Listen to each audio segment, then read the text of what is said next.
Love you बच्चों। Welcome back to our YouTube channel Rahul Sardar Trivedi. तो बच्चों आज हम लोग भीम बैच में cell the unit of life के अंतर्गत नए टॉपिक पर बात करेंगे, माइटोकॉन्ड्रिया की। पिछले सेशन में हम लोगों ने कई सारी डीपीपी की, यानी यहां तक जो पढ़ाया गया है अब तक नंबर ऑफ 8 डीपीपी आपको भेजी गई कि जो पढ़ाया जाता है, जो क्लास होती है, उस पर किस प्रकार से क्वेश्चंस आते हैं। अब इसके बाद हम लोग चैप्टर के सेकंड पार्ट में बात करेंगे, जिसमें बात की जाएगी mitochondria, plastids, cytoskeleton, cilia flagella, और सिलिया फ्लैजिला के बाद हम लोग बात करेंगे न्यूक्लियस और क्रोमोसोम की। तो इसका सेकंड पार्ट ऑफ चैप्टर। तो चलिए बिना टाइम बर्बाद किए बात करते हैं आज की क्लास की, यानी माइटोकॉन्ड्रिया की। देखिए माइटोकॉन्ड्रिया एक प्लूरल शब्द है। जब हम वंश में माइटोकॉन्ड्रिया की बात करते हैं तो बेटा इसको हम कहते हैं माइटोकॉन्ड्रिया, और सिंगुलर नंबर यानी जब एक की बात करेंगे तो इसको हम लोग कहते हैं माइटोकॉन्ड्रियन। क्या बोलते हैं बेटा? इसको हम लोग माइटोकॉन्ड्रियन बोलते हैं। माइटोस, अब अगर इसके टर्म एक्सप्लेनेशन की बात की जाए तो माइटोस का मतलब होता है थ्रेड या रॉड लाइक स्ट्रक्चर, और कॉन्ड्रियन का मतलब होता है ग्रेन्यूल्स। क्लियर हुआ? अब ये भी जैसा कि मैं बात कर रहा था आपसे कि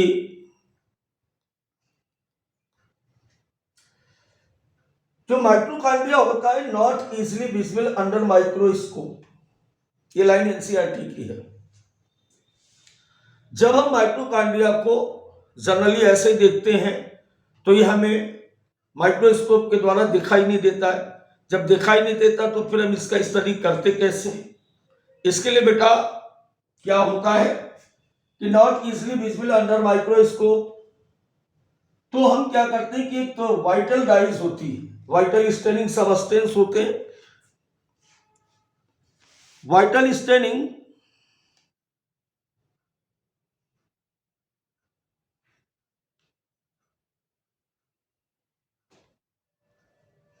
ये वाइटल स्टेनिंग सबस्टेंस से क्या मतलब है?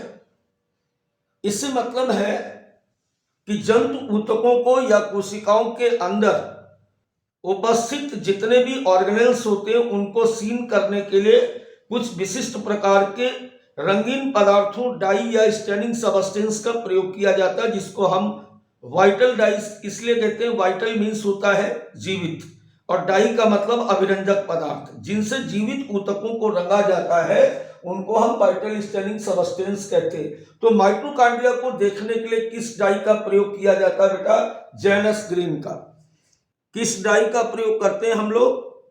ये जेनस ग्रीन नाम की डाई होती है। इसके द्वारा हम इसको क्या करते हैं? कलर करके देखते हैं। अब बात आती है कि किसी भी सेल में माइटोकॉन्ड्रिया की संख्या कितनी होती है। एक बढ़िया क्वेश्चन यहां पर, नंबर ऑफ माइटोकॉन्ड्रिया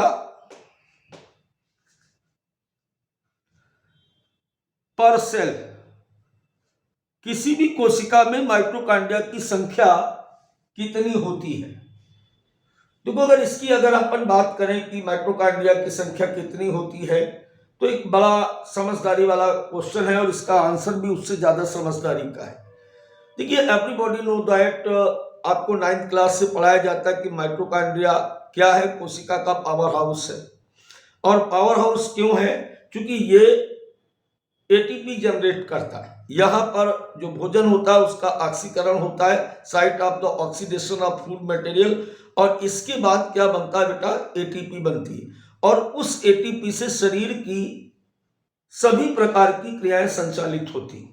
अब अगर हम पर्टिकुलर किसी एक कोशिका की बात करेंगे यहां पर, तो माइटोकॉन्ड्रिया की संख्या किसी कोशिका में इस बात पर निर्भर करती है कि वो कोशिका काम कितना कर रही है, मतलब फिजियोलॉजिकली सेल कितनी एक्टिव है। तो number of mitochondria,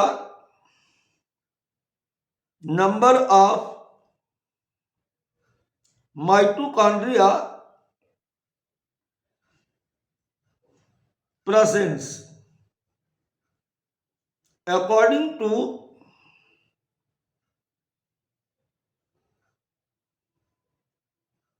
physiological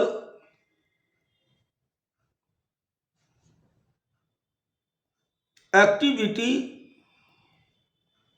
of cell। अब इस लाइन का, इस बात का मतलब यह हुआ कि अगर कोई सेल ज्यादा एनर्जी एक्सपेंड करने वाली है तो माइटोकॉन्ड्रिया की संख्या उसमें अधिक होगी। अगर फिजियोलॉजिकली कम एक्टिव है तो नंबर ऑफ माइटोकॉन्ड्रिया उसमें कम होगी। बात समझ में आ गई? यानी किसी भी सेल में माइटोकॉन्ड्रिया की संख्या कांस्टेंट नहीं होती है। वो इस बात पर डिपेंड करती है, किस बात पर डिपेंड करती है कि वो सेल कितनी एक्टिव है, वो सेल कितना एनर्जी को एक्सपेंड कर रही है। क्लियर हो गई बात? चलिए अब बात को अगले राउंड में ले चलते हैं। तो अगर अगले राउंड में चलेंगे तो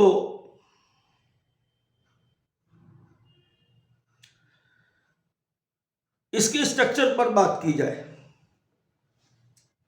अगर इसके स्ट्रक्चर पे हम बात करेंगे तो यहां पर सबसे पहले एक हेडिंग लगा ली जाए। क्या हेडिंग लगा ली जाए? Structure of mitochondria. लेकिन उससे भी पहले एक बात यहां पर ध्यान से सुनो। क्या सुननी ध्यान से बात?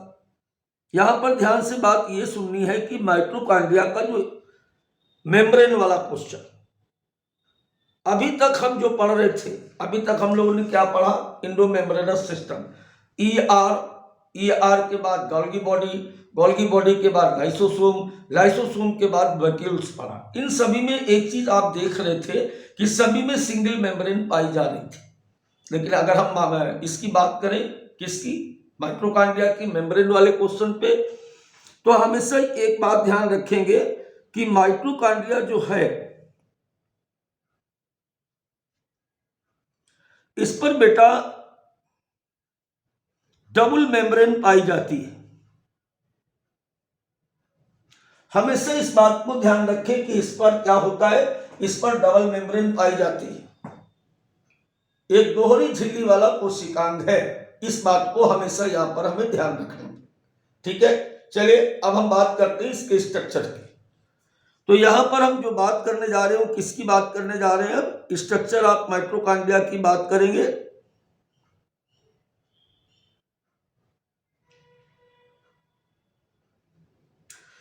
तो स्ट्रक्चर ऑफ माइटोकॉन्ड्रिया की बात करने के लिए हम लोग यहां पर एक माइटोकॉन्ड्रिया पहले बनाएंगे इस तरीके से।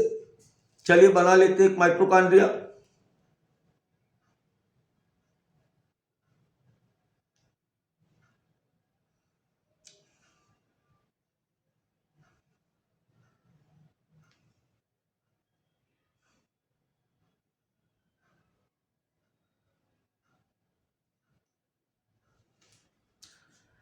इस तरीके से माइटोकॉन्ड्रिया आपको दिखाई देता है, सामने आपके बना हुआ है, ऐसे दिखता है। माइटो मीन्स होता है रॉड और कॉन्ड्रियॉन्स का मतलब होता है ग्रेन्यूल्स। अब मैंने अभी क्या कहा आपसे कि माइटोकॉन्ड्रिया एक डबल मेम्ब्रेनस ऑर्गेनेल्स है। तो सबसे बाहर की तरफ बेटा जो ये झिल्ली आपको दिख रही है ना, ये झिल्ली आपको जो दिख रही है, इसे हम कहते हैं आउटर मेम्ब्रेन। तो सबसे बाहर की तरफ आपको ये क्या दिखी? यहां पर सबसे बाहर की तरफ ये यहां पर आपको दिखती है आउटर मेम्ब्रेन। अब आउटर मेम्ब्रेन के बारे में कुछ बात समझ लो। ये कैसी है? ये बेटा होती है स्मूथ। ये कैसी है? स्मूथ है। और स्मूथ होने के साथ साथ इसका जो केमिकल स्ट्रक्चर है वो भी थोड़ा सा अलग है। मतलब क्या हुआ सर इसका? बेटा इसका मतलब ये हुआ कि स्मूथ होने के साथ साथ इसमें, क्योंकि ये झिल्ली है ना, और मैंने क्या बताया था प्लाज्मा मेम्ब्रेन में कि सभी झिल्लियों में प्रोटीन और लिपिड का रेशियो अलग अलग होता है। वहां पर जो पढ़ाया गया था वहां पर किसके लिए? आरबीसी की प्लाज्मा मेम्ब्रेन थी, वहां 52 प्रोटीन थी और 40% लिपिड था। यहां की अगर हम बात करें तो इसमें 40% इसमें जो होता है 40% यहां पर बेटा लिपिड होता है और 60% इसकी झिल्ली में क्या पाया जाता है, 60% इसकी झिल्ली में पाया जाता है प्रोटीन्स। इतनी बात आपको याद रखनी पड़ेगी किसके बारे में, आउटर मेम्ब्रेन के बारे में। तो आउटर मेम्ब्रेन कैसी है बेटा, स्मूथ है, इस पर कोई उभार नहीं, कोई कुछ नहीं, कोई रफ सरफेस नहीं, और chemically they compose with the 40% of lipid and 60% of proteins.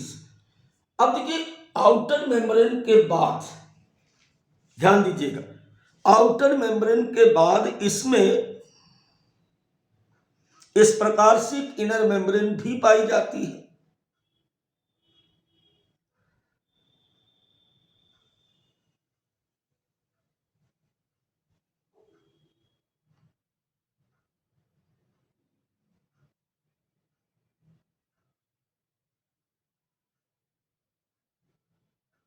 ये अब ये येलो कलर से जो आपको दिख रही है, ये येलो कलर से दिखने वाली जो झिल्ली है इसे कहते हैं इनर मेम्ब्रेन। क्या बोलेंगे बेटा इसको, इनर मेम्ब्रेन बोलेंगे। ये देखिए इसको हम लोग क्या बोलते हैं, इसे बोलेंगे इनर मेम्ब्रेन। ठीक है, ये क्या हो गई इनर मेम्ब्रेन, ऊपर वाली क्या थी, आउटर मेम्ब्रेन थी। अब अगर इनर मेम्ब्रेन की बात करें तो इसमें देखो ये कैसी है, ये फोल्डेड है।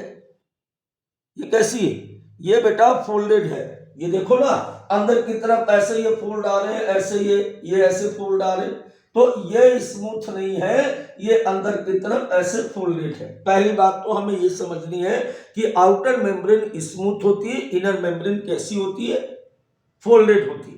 अब इसमें दूसरी बात आपको एक ध्यान रखनी पड़ेगी, वही केमिकल नेचर वाली। तो 80% प्रोटीन है और 20% लिपिड है। केमिकली अगर बात करते हैं, केमिकली अगर बात करें तो इसमें 80% यहां पर बेटा प्रोटीन होगी और 20% इसमें लिपिड पाई जाएगी। अब अगर हम लिपिड इसकी बात करें, किसकी, अगर इसकी परमिबिलिटी की बात करें तो हमेशा एक बात यहां पर ध्यान रखोगे कि ये हमेशा प्लाज्मा लेमा की तरह सेलेक्टिव परमिएबल है। कैसी है, सेलेक्टिव परमिएबल, चयनात्मक पारगम्य है, मतलब सेलेक्ट करके ही किसी पदार्थ को अंदर जाने देगी, सारे पदार्थ अंदर नहीं जा सकते। इस टाइप की बात मैंने आउटर मेम्ब्रेन के साथ नहीं की थी, इनर मेम्ब्रेन के साथ की। अब देखिए इस प्रकार दो बातें यहां पर पैदा हो चुकी। क्या, जब आप इसे देख रहे हैं यहां पर कि एक बाहर झिल्ली ब्लैक वाली, फिर ये येलो कलर से आपको दिख रही, तो इस तरीके से डबल मेम्ब्रेन होने के कारण इसमें दो एक्वस कंपार्टमेंट बन जाते हैं। एक वो जो दो झिल्लियों के बीच में है और एक जो अंदर की तरफ। चलो दिखाते हैं कौन कौन से दो हैं। एक तो बेटा ये लाल रंग से जो आपको दिख रहा है, ये जहां पर लाल डॉट्स आपको बनाए जा रहे आपको दिख रहे होंगे सामने, ये लाल डॉट्स, रेड कलर के जो डॉट्स दिख रहे हैं ऐसे, ये रेड कलर के जो डॉट्स बाहर की तरफ दिखे, इसे हम कहते हैं आउटर मेम्ब्रेन, आउटर चेंबर। क्या कहते हैं बेटा इसको, आउटर कंपार्टमेंट। ये वाला ये है आउटर कंपार्टमेंट या बाहरी कक्ष कह सकते हो। कई जगह पर इसका नाम एक और भी लिखा होता है, पेरी माइट्रोकांड्रियल स्पेस और पेरी माइट्रोकांड्रियल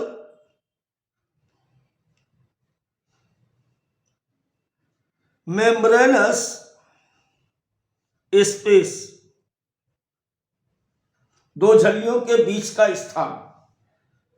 कई जगह और भी लिखा मिल सकता है इंटर मेम्ब्रेनस स्पेस, बात एक ही है, इसको कई जगह पर और भी लिखा मिल सकता है इंटर मेम्ब्रेनस स्पेस, ऐसे भी बेटा यहां पर लिखा मिल सकता है। तो इतनी बात आपको समझ में आ गई। दोबारा से हम बात को ध्यान से सुनेंगे स्ट्रक्चर ऑफ माइटोकॉन्ड्रिया पर। माइटोकॉन्ड्रिया एक दोहरी झिल्ली वाला कोशिकांग है जिसमें से बाहर की तरफ ये आउटर मेम्ब्रेन होती है, उसके जस्ट पीछे एक और पाई जाती है जिसे हम इनर मेम्ब्रेन कहते हैं। क्रमशः नंबर डाल देता हूं। नंबर 1 पे ये आउटर मेम्ब्रेन, नंबर 2 पे बेटा ये आपको जो दिख रहा है इसको कहते हैं इनर मेम्ब्रेन।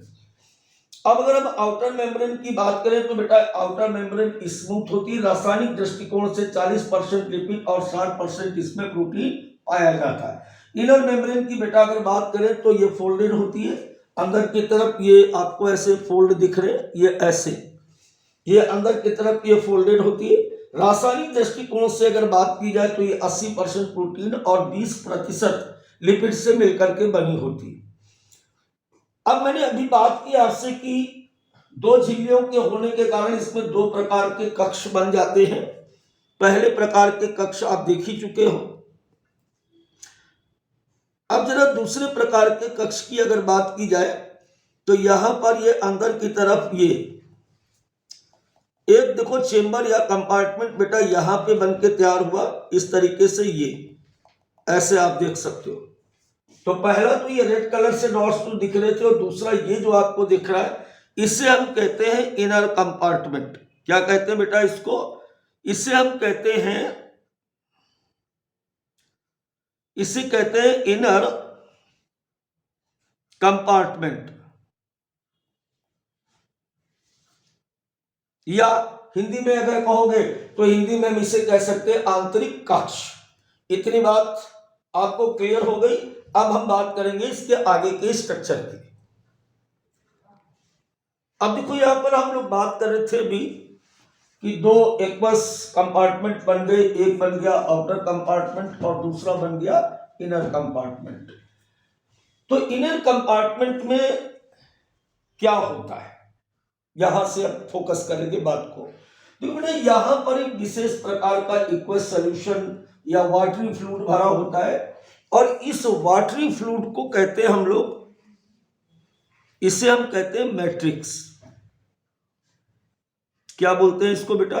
इसको हम लोग बोलते हैं मैट्रिक्स। माइटोकॉन्ड्रिया के अंदरूनी चेंबर में या इनर कंपार्टमेंट में एक फ्लूइड भरा होता है, इस फ्लूइड को मैट्रिक्स कहा जाता है। अब ये खाली नहीं होता है, इस मैट्रिक्स के अंदर कुछ विशिष्ट प्रकार के पदार्थ और सबस्टेंस पाए जाते हैं। तो सबसे पहली बात आपको याद ये रखना कि इसके अंदर क्या क्या पाए जाते हैं। देखो सीधी सीधी बात समझो, बिल्कुल बिना दिमाग लगाए, कि यहां पर सबसे पहले क्या पाया जाएगा ये ध्यान रखो, डीएनए। अब अगर ये पूछ दिया जाए कि सर्कुलर है या लीनियर है तो हमेशा ध्यान रखना कि संख्या में सिंगल, शेप में सर्कुलर, डीएनए माइटोकॉन्ड्रिया के अंदर पाया जाता है।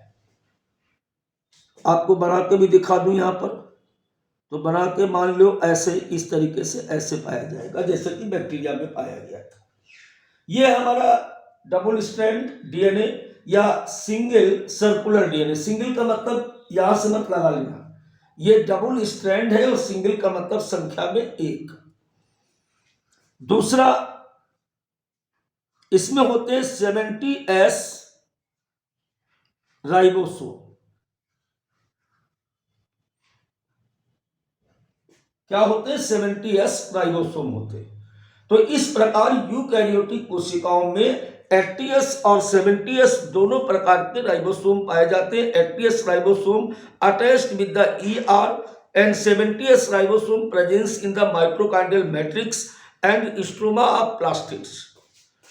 तीसरा, इसके अलावा इसमें अब जैसे हम मान लें कि ये राइबोसोम पाए जा रहे हैं इस तरीके से ऐसे, और एक सबसे खास बात यहां पर आप ध्यान रखेंगे कि यहां पर कुछ एंजाइम्स पाए जाते हैं, एंजाइम्स पाए जाते हैं। अब ये एंजाइम करते क्या है? Enzyme for TCA cycle oblique Krebs cycle, इस तरीके से। अब देखो इन सारी बातों का मतलब समझो। इन सारी बातों का मतलब समझने वाली बात देखो, यहां पर ये सब क्या था, यहां पर ये सब था क्या। पहली बात क्या बताएगी कि DS DNA single circular DNA यहां पर पाया जाता है, और इसके पाए जाने का रीजन यही है कि मैंने क्या कहा था कि आवश्यकता अनुसार कोई भी माइटोकॉन्ड्रिया अपने आप को डिवाइड कर सकता है। According to need, according to physiological activity of the cells, they divide and form more number of mitochondria, right? इस डीएनए, अब इस डीएनए को इस नए माइटोकॉन्ड्रियाज को बनाने के लिए ढेर सारे प्रोटीन की जरूरत होती है, और प्रोटीन कौन बनाएगा, प्रोटीन बनाते हैं 70S राइबोसोम। तो इन दोनों के प्रेजेंस होने के कारण, अब ये दोनों कैरेक्टर आप कैसे देख रहे हो, ये दोनों कैरेक्टर देख रहे हो प्रोकैरियोटिक सेल्स की तरह, देख रहे हो कि नहीं देख रहे हो। इसीलिए एक बात यहां पर ध्यान रखेंगे कि due to presence of DNA and ribosome, हम माइटोकॉन्ड्रिया को क्या कहते हैं, सेल विद इन सेल, इसी कोशिका के अंदर की कोशिका कहा जाता है। इस बात को यहां पे ध्यान रखो, मैंने क्या लिखा है यहां पर कि due to presence of double strand DNA and 70S ribosome, mitochondria also called cell within cell, मतलब क्या हुआ इस बात का कि इसे हम कोशिका के अंदर की कोशिका कहते हैं। क्योंकि ये दोनों मटेरियल प्रोकैरियोट्स की तरह है, तो इस समय माइटोकॉन्ड्रिया प्रोकैरियोट्स की तरह आपको दिखाई दे रहा है। अब तीसरी और अगली बात, एंजाइम फॉर टीसीए साइकिल और क्रेब्स साइकिल। अगर आप 11th के बच्चे हैं तो थोड़ा यहाँ पर आपको कम मजा आएगा, क्योंकि ये बात बड़े बच्चों यानी कि 12th और टारगेट वाले बच्चों को ज्यादा समझ में आनी चाहिए। जब आप रिस्पिरेशन इन प्लांट पढ़ोगे तब ये हम आपको अलग से पढ़ाएंगे। फिलहाल ये बता दें कि एक ऐसा प्रोसेस है बेटा, TCA cycle, try carboxylic acid cycle या क्रेब्स साइकिल, जिसके द्वारा माइटोकॉन्ड्रिया में एटीपी बनती है, और उस एटीपी बनने के लिए जितने भी एंजाइम्स की जरूरत होती है वो सारे के सारे एंजाइम इस माइटोकॉन्ड्रिया के मैट्रिक्स में पाए जाते हैं। तो ये हो गई हमारी तीसरी बात। इसके अलावा एक विशेष बात, अब थोड़ा सा हम लोग स्ट्रक्चर को और डिटेल में ले चलेंगे, और थोड़ा सा इस चित्र से बाहर आकर के भी आप झांकने की प्रयास करेंगे। अभी आपको एक बात बताई जा रही थी, बोर्ड पर फोकस करें अपने आप को, क्या बताया जा रहा था अभी आपको, अभी आपको यह बताया जा रहा था कि जैसे अपन ये मान लेते हैं कि ये आउटर मेम्ब्रेन है, ये आउटर मेम्ब्रेन है, इसकी ठीक नीचे हम मान लेते हैं कि ये इनर मेम्ब्रेन है, ऐसे इस तरीके से ये इनर मेम्ब्रेन है, ठीक है। तो ये आउटर मेम्ब्रेन हो गई और ये हो गई हमारी इनर मेम्ब्रेन। आउटर मेम्ब्रेन हम क्या देख रहे हैं कि आउटर मेम्ब्रेन कैसी है, ये आउटर मेम्ब्रेन कैसी है, आउटर मेम्ब्रेन स्मूथ है, इनर मेम्ब्रेन इस प्रकार से फोल्डेड है। तो ये जो फोल्डेड पार्ट है, अब यहां पर क्वेश्चंस करा रहा हूं, ध्यान देना, जो ये फोल्डेड पार्ट है, इस फोल्डेड पार्ट को हम लोग कहते हैं क्रिस्ट्री। क्या कहते हैं इसको बेटा, क्रिस्ट्री। इस फोल्डेड पार्ट को कहा जाता है क्रिस्ट्री। ऐसा क्यों फोल्ड हुआ, ये इनर मेम्ब्रेन ऐसी फोल्डेड हुई क्यों? देखो अभी अभी आपको ऊपर भी दिखाया था मैंने, इस डायग्राम में भी देखिए, यहां पर ये चीज पीले रंग से बनी, ये फोल्डेड है कि नहीं। तो इन फोल्डिंग स्ट्रक्चर को हम क्या कहते हैं, इन फोल्डिंग स्ट्रक्चर को हम कहते हैं यहां पर क्रिस्टी। अभी आप क्या देख रहे हो, यहां पर ये ऐसे क्रिस्टी आपको दिखाई जा रही, एक कट पार्ट लिया मैंने माइटोकॉन्ड्रिया। ये क्या करता है, ये करता है सरफेस एरिया को इंक्रीज करता है, मतलब झिल्ली को, ज्यादा बड़ी झिल्ली को कम जगह में रखने के लिए ये फोल्डेड हुई। तो इसका काम क्या है, provided more surface area for enzymatic activity. Cristae का काम क्या है? Provided more surface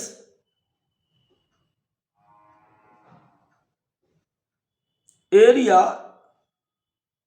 for enzyme activity. अब ये कौन से एंजाइम है जिसका इससे मतलब था? क्रिस्टी की जो ऐसा क्या था जिसकी वजह से इसके सरफेस एरिया को इंक्रीज करना पड़ा? बेटा जब किसी साइकिल चलती है तो इसके बाद जो भी प्रोडक्ट बनते हैं उससे डायरेक्ट एटीपी नहीं बनती, फिर एक इलेक्ट्रॉन ट्रांसपोर्ट चेन चलती है, और वो इलेक्ट्रॉन ट्रांसपोर्ट चेन चलती है इस मेम्ब्रेन में, इसके अंदर अंदर चलती, केवल इनर मेम्ब्रेन में पाई जाती है। तो enzyme for the Krebs cycle presence in the matrix, लेकिन enzyme for the electron transport chain presence in the inner membrane only. यानी कहने का मतलब हुआ कि इसके अंदर ध्यान दीजिएगा, enzyme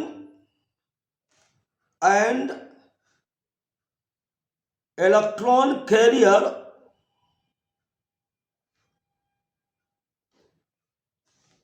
present only the inner membrane। NCERT से बाहर नहीं गया हूं, बस थोड़ा सा किसी और चैप्टर से उठा करके यहां पर एक क्वेश्चन को पुट किया गया, क्योंकि जरूरी लग रहा था मेरे को कि आखिर अगर बच्चा पूछता है, ये लाइन एनसीईआरटी में लिखी थी कि provided bore surface area for enzyme activity, तो वो कौन से एंजाइम है? वो एंजाइम है जो इलेक्ट्रॉन ट्रांसपोर्ट चेन में यूटिलाइज होते हैं। अब चलिए इसको थोड़ा सा और ध्यान से देखते हैं। जैसे बेटा यहां पर एक और क्वेश्चन छोटा सा ध्यान दीजिएगा जरा, यहां पर जैसे हम मान लेते हैं कि ये आउटर मेम्ब्रेन, और इस आउटर मेम्ब्रेन के साथ ये ऐसे क्रिस्टी थोड़ा सा बड़ा बनाया जानबूझ के, ये ऐसे क्रिस्टी बना। कई बार क्या होता है कि इस क्रिस्टी पर ऐसे, इस पर टेनिस के रैकेट के आकार की बहुत सारी रचनाएं पाई जाती, इस तरीके से ऐसे ऐसे। देखो एनसीईआरटी में सब कुछ ही है, लेकिन होता यह है कि बेटा कौन सी चीज कहां पे है इसका बड़ा फोकस करना होता है। तो इस तरीके से आप देखोगे यहां पर कि ऐसे कई सारे स्ट्रक्चर यहां पर आपको ऐसे दिखाई देते हैं, ऐसे टेनिस के रैकेट के आकार की रचनाएं दिखाई देती। इन रचनाओं को हम लोग कहते हैं, इन रचनाओं को बोला जाता है एलिमेंट्री पार्टिकल्स। कई बार इनको हम कहते हैं पार्टिकल्स ऑफ फर्नांडिस,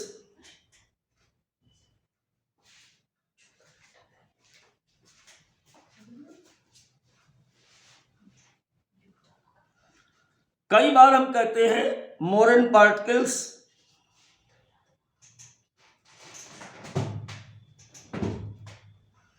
कई बार इसे कहते हैं F1 पार्टिकल्स। तो इनको बेटा हम लोग क्या बोलते हैं? एलिमेंट्री पार्टिकल्स बोलते हैं, पार्टिकल्स ऑफ फर्नांडिस बोलते हैं, मोरन पार्टिकल्स बोलते हैं, F1 पार्टिकल्स बोलते हैं, या कई बार इनको हम ऑक्सीसोम कहते हैं। थोड़ा सा इसको अगर जूम करके देखें तो बेटा एक जो मोरन पार्टिकल्स है या ऑक्सीसोम है, ये इसमें एक हेड होता है, एक ये स्टाल्क होता है, और एक ये बेस होता है। ये यहां पर इसलिए बताया हमने, हालांकि तुम्हारी एनसीईआरटी बुक में नहीं है, लेकिन जैसे ही आपको रिस्पिरेशन पढ़ाया जाएगा तो इन सब की जरूरत पड़ेगी। फिर आप अगर बेसिक क्लियर नहीं होता तो आपको बड़ा अजीब लगता वहां पे। तो आप इस बात को हमेशा ध्यान रखें कि सर को वही पढ़ाते हैं बेटा जो जरूरी है, जो एनसीईआरटी बुक के लिए जरूरी है, जो नीट एग्जाम के लिए जरूरी है। चलिए अब चलिए इसके बाद हम बात करें फाइनल, यानी इसके फंक्शन की कि माइटोकॉन्ड्रिया का मुख्य कार्य क्या है। तो अगर फंक्शन की बेटा बात की जाए तो पहला फंक्शन क्या लिखा, site for aerobic respiration. Mitochondria ऑक्सीश्वसन का स्थल है। ऑक्सीश्वसन के स्थल से क्या मतलब है कि यहां पर कार्बोहाइड्रेट, फैट, प्रोटीन आदि का जारण किया जाता है और उस जारण के फलस्वरूप एनर्जी प्राप्त होती है। इसके अलावा कई बार बेटा यहाँ पर ऑप्शन चेंज होकर भी आ जाता है, जैसे लिखा होता है कि oxidation of carbohydrate, protein and beta oxidation of fat also completed inside the mitochondria. Mitochondria के अंदर कार्बोहाइड्रेट, प्रोटीन और वसा का बीटा ऑक्सीडेशन कंप्लीट किया जाता है। बार बार मैं उतनी देर से कह रहा हूं कि माइटोकॉन्ड्रिया में एटीपी बनती है। एटीपी से शरीर की सभी जैविक क्रियाओं का संचालन किया जाता है। जैसे आपके घर में लाइट होती है तो ही सब कुछ होता है, इसी तरीके से बॉडी में अगर एटीपी होगा तो ही सब कुछ होगा। और ये एटीपी कहां से आएगी? माइटोकॉन्ड्रिया से। इसलिए हम माइटोकॉन्ड्रिया को क्या बोलते हैं? Power house of the cell. क्या बोलते हैं बेटा इसको? Power house of the cell. तो फिर मिलते हैं अगली क्लास प्लास्टिड्स के साथ, लावक के साथ। बाय बच्चों।